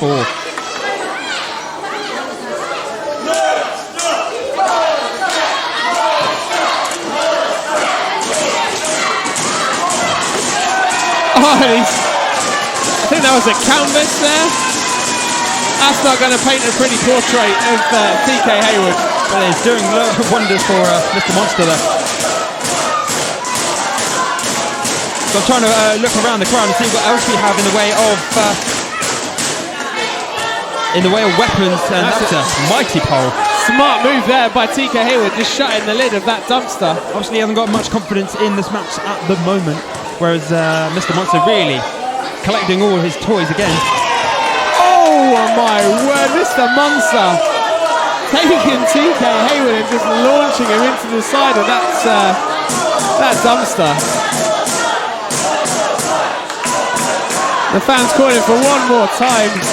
We go and run up, and oh my word. Inside out goes TK Hayward. And of course, not only do you have the initial impact of your head and your back hitting that dumpster, but there's also that split second you've got falling to the ground. I mean, there's pads out there, but I mean, they don't take an awful lot out of that wooden floor. Certainly, if you go head first into them, you're going to really probably end up in hospital, and of course, most of these men will. And of course, now Mr. Monster has a bag, what looks like a bag of swag. I'm sure he's been to the bank.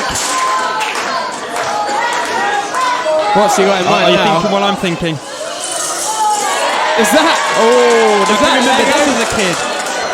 Stepping onto bits of Lego. No, I mean, it's more Lego as well. Now we both know, everybody knows it's a fact that there is nothing worse than stepping on a piece of Lego. I mean, that hurts. That really hurts. He's lining up for a what's he going for now? Powerball onto Lego. I would not like to meet TK Hayward at this moment in time. Wait a second. Powerbomb. It looks like a power drive. He's going to go for a power drive. Wait a second. He can't quite get him up. But Mr. Monster's going over. Oh! Back first onto that Lego. Right now, everything is definitely not awesome. It really is. In the world of Mr. Monster. Now, if you go I'm sure the head won't be in a perfect position. Mr. Monster taking one hell of a tumble onto that Lego. He's certainly looking into some pain. TK Hayward, I believe, a bit more confident. He's opened up that dumpster and he's now going under the ring to find out if he can find anything to dish out more punishment onto Mr. Monster. You see the back of Mr. Monster. And what's TK Hayward got now? It's a wooden board. It is a wooden board. It's placed over the dumpster. He's setting that up over the dumpster. What's he got in mind? What's he setting up now? No, don't. I mean, when two people have a feud, that's one thing. When two people want to fight, but when they want to put a dumpster and do something like this, it's a different ball game, really, isn't it? Well, this looks like it could get even more dangerous. You see the logo just falling out the back of Mr. Monster.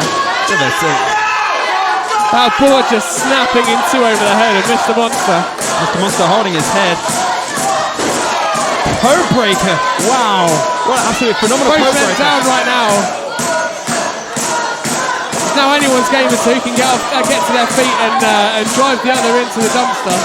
Certainly is, and of course he's got that board in the way. Mr. Monster hasn't really seen that board so far, but he's now putting TK Hayward onto that board.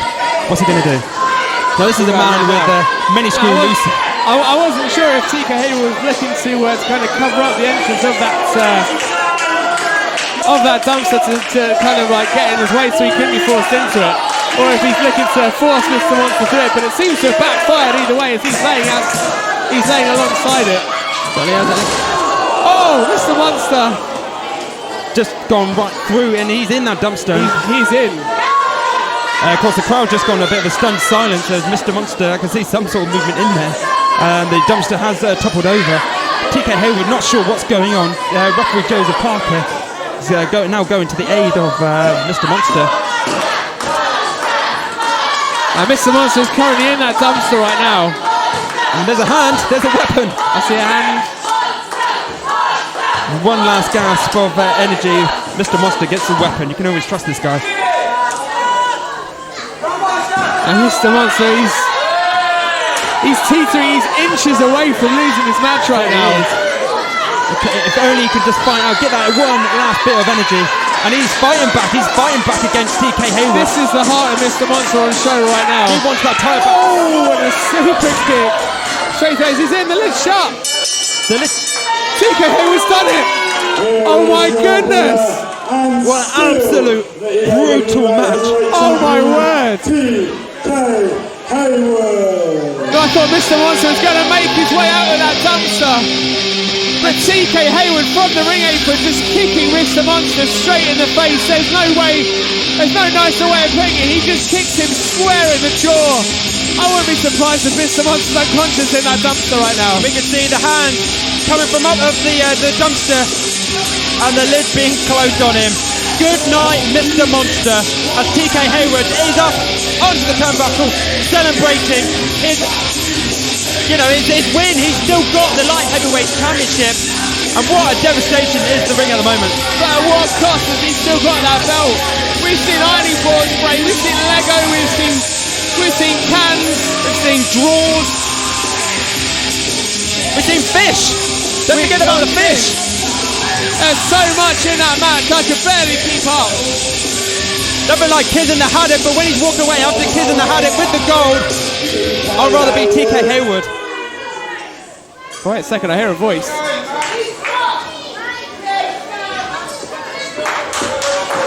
Don't you go anywhere.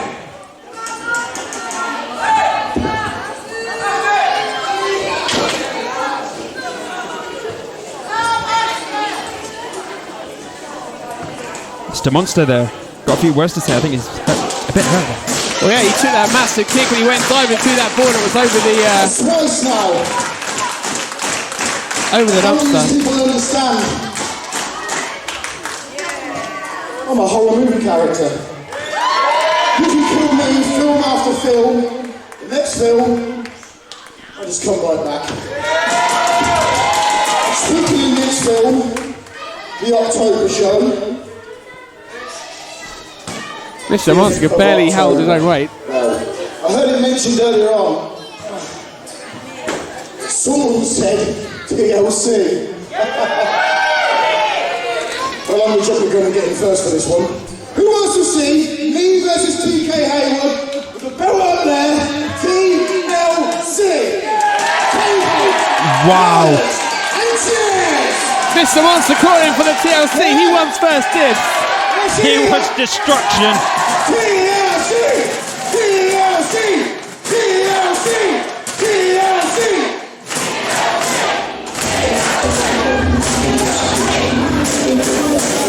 This moment is one experience. We dance tonight. This is weird.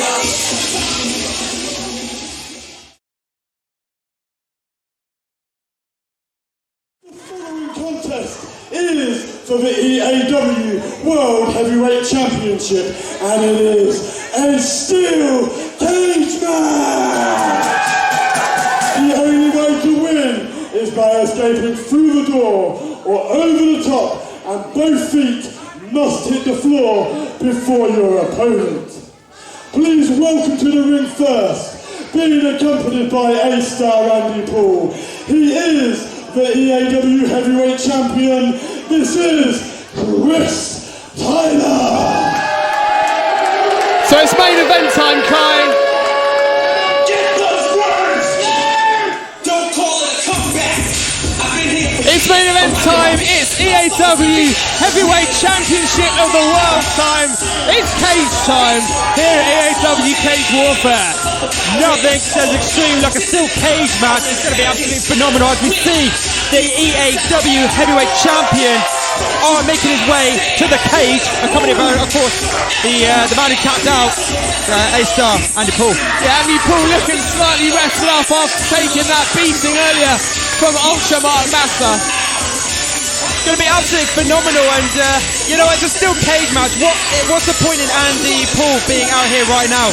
Because both men will be locked inside of that ring, and the only way to escape is over the top or through that door. Well, that's the thing, Kai. I mean, ultimately, both men are inside that cage together. Andy Paul, as we know, he gives that mental edge to Chris Tyler. He can pass through information, he can pass through advice, he can pass through tactics. He might not be able to physically get involved in the match, but he's definitely going to help the mind games for Chris Tyler. Of course, Chris Tyler obviously brimming with confidence, holding the big gold himself. However, earlier on this evening, we did see Ultra Mark Master come out to the aid of Super Koji and basically showing Andy Paul a bit of what he can offer. Welcome his opponent. Give it up for the challenger, Ultra Mark Master. And the crowd erupting for Ultra Mark Master. The guy, you know, when I seen him in the back in the locker room, he looked like he was brimming with confidence. He's only got one thing on his mind. As to see him come out, just look at that face. He is focused, he is determined. He knows what he wants. He's got one thing on his mind, and he's going to go out there and get it. Chris Tyler, he is just standing in his way right now. Eyes focused on Chris Tyler. And Andy Paul over by the music, cutting him off. Already trying to play mind games, trying to get in the head of Ultra Mark Master, cutting that music short. Yes, and of course, Ultra Mark Master now on the outside, climbing face to face with Chris Tyler. Eye contact. Such intensity in the face, in the eyes, and the expression of Mark Master. Now, he took a beating last month here in Rushden. He also gave a beating right at the end. That's true. Definitely giving a taste of things to come. Oh, Chris Tyler now diving straight into Mark Master. Barely giving the guy a chance to get in the ring before jumping on him. Of course, Joseph Parker, the referee, closing that door right behind him. Remember, you can't win by pinfall or submission as a super kick from Chris Tyler.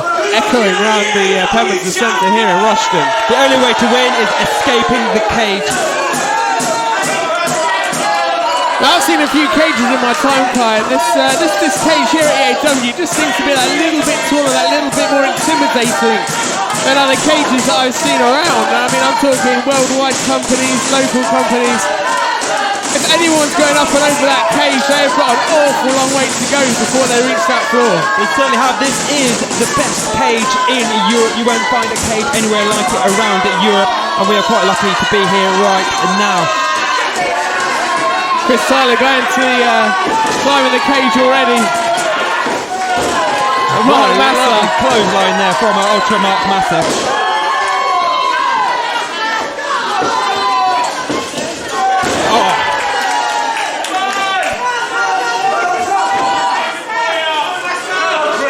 Of course, on top of everything, basically Ultra Mark Massa at the moment. There's Chris Tyler up and just a blatant slap to the face. Twisting power slam by Ultra Mark Massa. You know what we said, he was focused when he came out here. He's just really shown that intensity in the early stages of this match. And you know what, Chris Tyler is really going to be struggling if he takes much more punishment, pounding his head into the side of the turnbuckle there. You can see on the outside, Andy Paul just taking mental notes there of what's going on inside the cage. As I say, he's not involved in this match, but he's equally as focused by the looks of it. Ultimately, the guy in the ring right now taking the beating is the guy that's paying his wages. Oh! And I haven't heard a chop like that since Pork Chop hit my plate last night. That's such a wayward words, guy. Mark Massa picking up Chris Tyler like he was just a sack of spuds and dropping him like third period French. And what's Mark Massa got in mind here? For a suplex, is that? Twisting that into a jackknife. Chris Tyler has barely got started in this match, despite those opening flurry. But this is where Andy Paul refusing to let Mark Massa out of that door. Kicking that cage door into Andy Paul, and Andy Paul now stopping Ultra Mark Massa, whereas here comes Chris Tyler. Now you question his involvement in this match, as Sir Andy Paul, and I guess there's your answer, Kai. He is not going to let Mark Massa climb out of that cage. Walk out of that cage, should I say. And that's a smart move by Chris Tyler to bring that man back into EAW, and of course back out here in ringside. Now, Sir Andy Paul just shouting abuse through that cage at Mark Massa.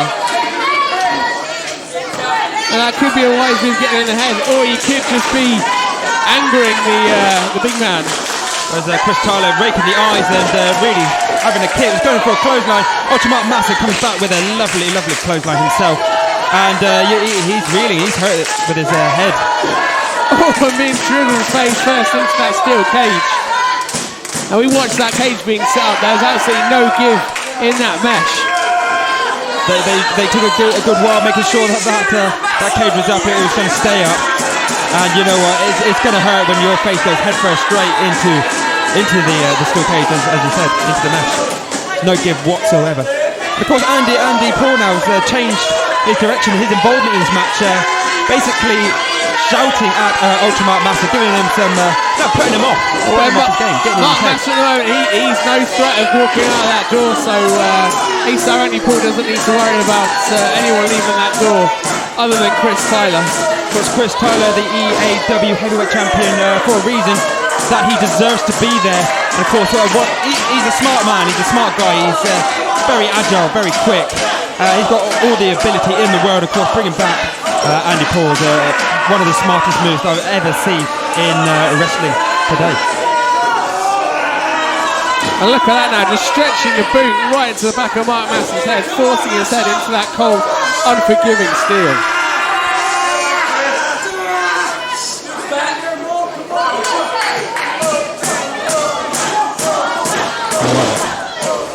Snapmare followed up by a drop kick from Chris Tyler. It looks like he was going for that pin right there. Just showing off, doing a push-up, clapping and then dropping the elbow. Of course, that's got to get into the head of Mark Massa. That cockiness is something we're used to seeing from Chris Tyler. But as I say, how much do you really want to be infuriating Ultra Mark Massa? Looks like a man who doesn't need infuriating, and of course trying to get and climb out of the steel cage, whereas Andy Paul is going to meet him on the other side.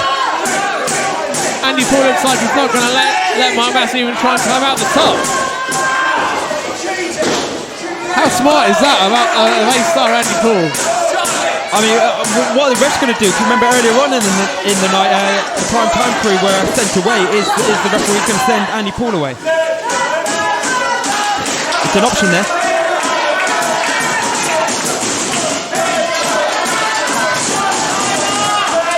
But obviously, if Andy Paul is just climbing on the outside, not stopping Mark Massey, he's actually doing anything wrong. Whereas we see Chris Tyler, with a lovely drop kick. Hesitation drop kick to the corner.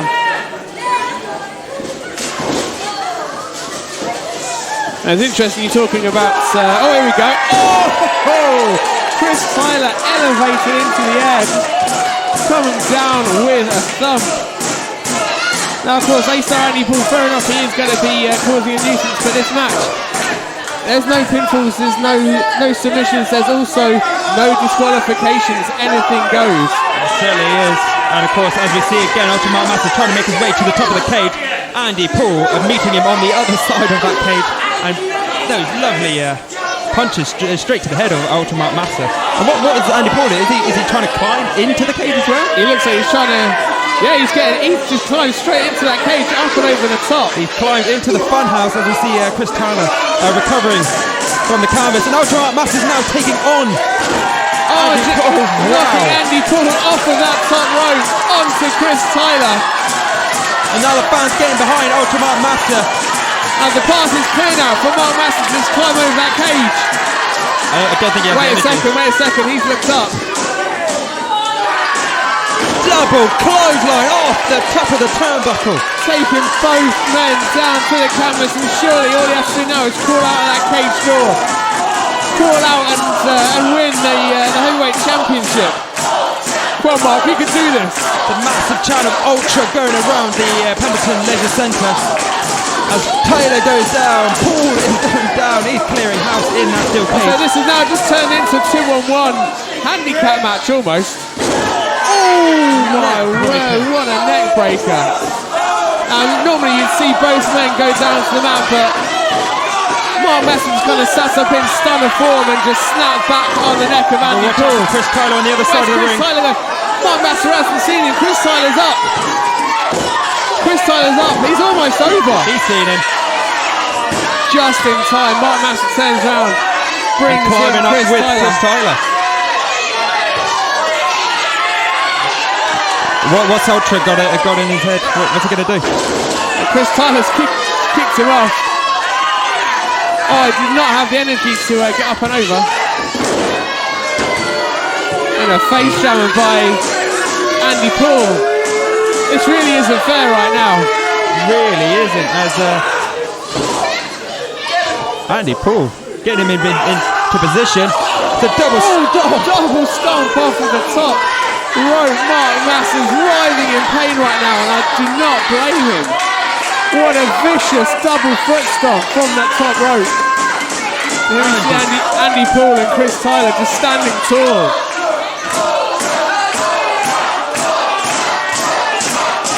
But you know what? This is turned into. This is essentially a wounded animal being led and fed to the lions here at the moment. It's turned into a handicap match as soon as Andy Paul injects himself into that cage. And of course, right now, Ultimate Master's just on his own with these two rabid wolves locked in that steel cage. He's in there by himself. There's no way anyone can come in and help him out here. And just both men just taking down Mark Master. I could swear I just saw a tooth go flying then.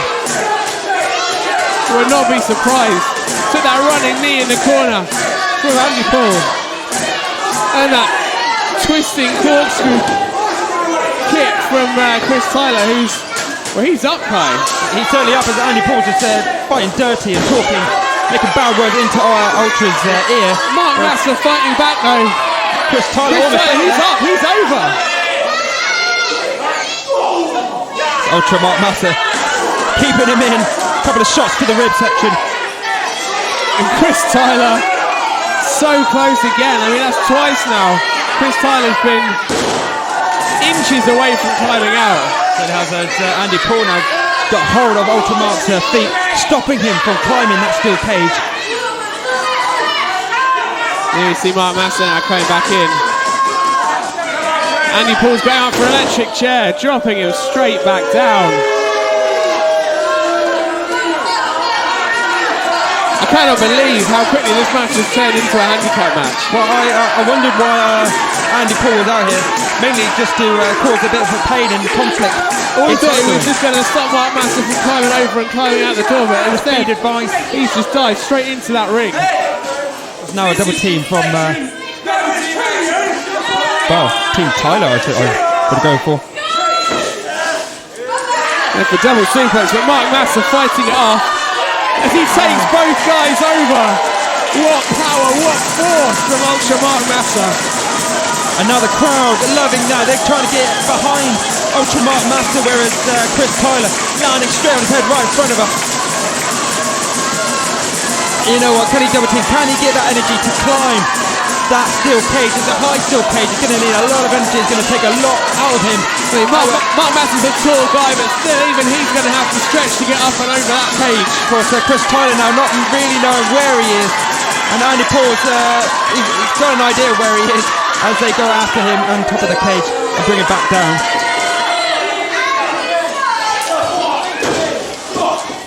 Look at this, Andy Paul, Chris Tyler just 3D from both guys there. The flapjack cutter, slicing out that flapjack from Mark Massa. Because Ultra Mark Massa is not moving, and I think Chris Tyler now knows, that's his title back. Both men now looking to get up and out of the cage. Does Andy Paul realise he's not in this match himself? Whereas Ultra Mark, massive thump to the back of Andy Paul, and he's climbing after Chris Tyler. Chris Tyler is up, he's almost over. And look at this now, Mark Massa's... He's going to join him up there. Well, where's Mark Massa going? Going to join him up there. This is dangerous, Kai, this isn't safe at all. And there's punches, chops. I don't know about you, Kai, everywhere. I'm worried right now. Any of these guys fall down, this is getting dangerous right now. Andy Paul's almost, he's on the edge, he's titching on the falling. Chris Tyler, look at this, Chris Tyler's falling back in the cage. Andy Paul looks like he's falling out the cage, and that would certainly be in the best interest of Ultra Mark Massa. Straight onto the ropes, onto his little yam bags. And I think, what's Ultra Mark? Is he trying to get Andy Paul back into the ring? No, he's got an ankle lock. Yanking back on that ankle, pulling at that knee socket, and he's tapped out. He's tapping out now on the top of the cage. That's twice we've seen Andy Paul tap out. And look at that, he's down and out. Mark Massa just eliminated Andy Paul from this match. And now it's back to one-on-one. Just as it should be. And Ultra Mark Massa kicking Chris Tyler into that face. That beautiful face. And what's Mark Massa got in mind here? Oh no, look at this, Chris Tyler running straight up. Taking Mark Massa down, but at what cost? Tyler making sure that Ultra Mark Massa was not going to climb over and that title. Look at Chris Tyler just kicked straight up. He is now climbing. Oh, I thought he was going to climb and go and get the win. Are we going to see the 450? Oh, he's missed it. He's missed that 450. Oh, and a DDT. But any momentum Ultra Mark had is now gone with a massive kick. However, he's back with another clothesline of Chris Tyler. Not expecting that from Ultra Mark Massa. You see on the outside, Andy Paul is still in a lot of pain. Mark Massa getting Chris Tyler up. Oh, like he was going for a powerbomb, but Chris Tyler smartly hanging on to that cage.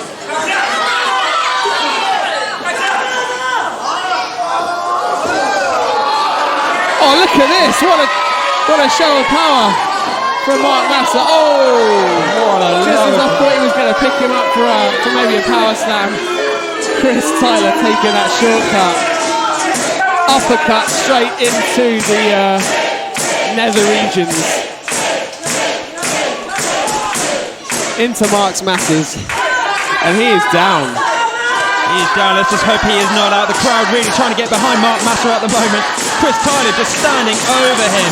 Just, you know, what to say, you are no match for me. There's a reason why I am the champion, and you will never get hold of that title. And he's just laying waste now into Mark Massa with those kicks, with those punches.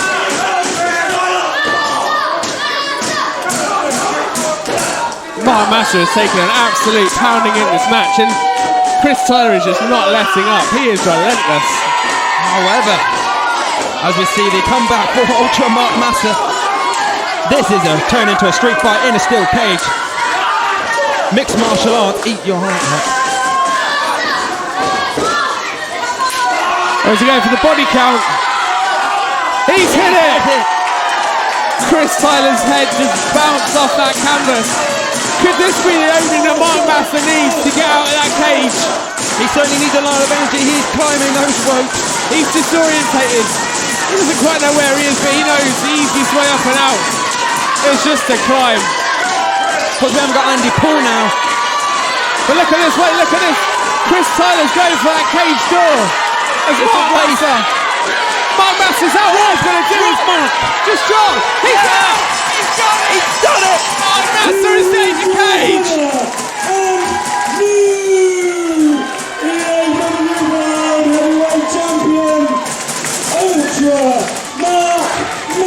Kai, we've got a new heavyweight champion here. Beating all the odds, at one point being 2-on-1 against Team Chris Tyler and Andy Paul. He knocked one out. He knocked the important one out. He went 1-on-1. He hit that body count. We have a new champion. What a victory for Mark Massa. We saw A-star Andy Paul climb into the cage, and it essentially turned into a 2-on-1 beatdown on Mark Massa.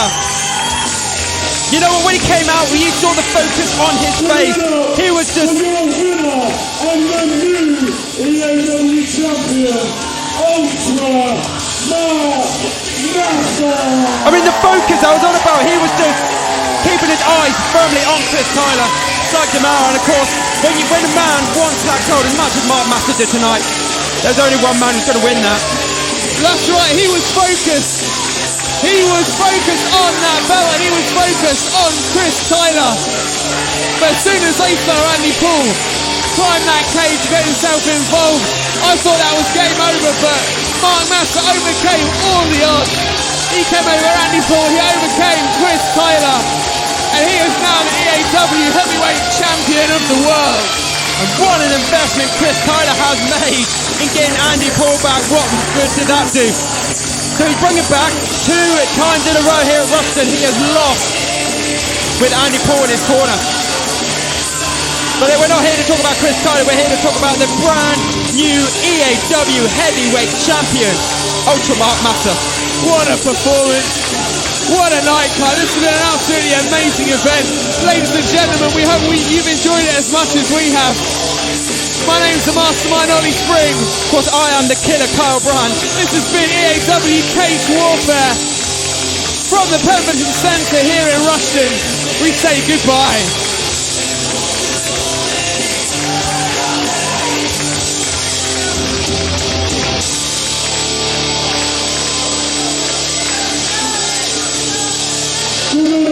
For your winner and new heavyweight champion, Ultra Mark Massa.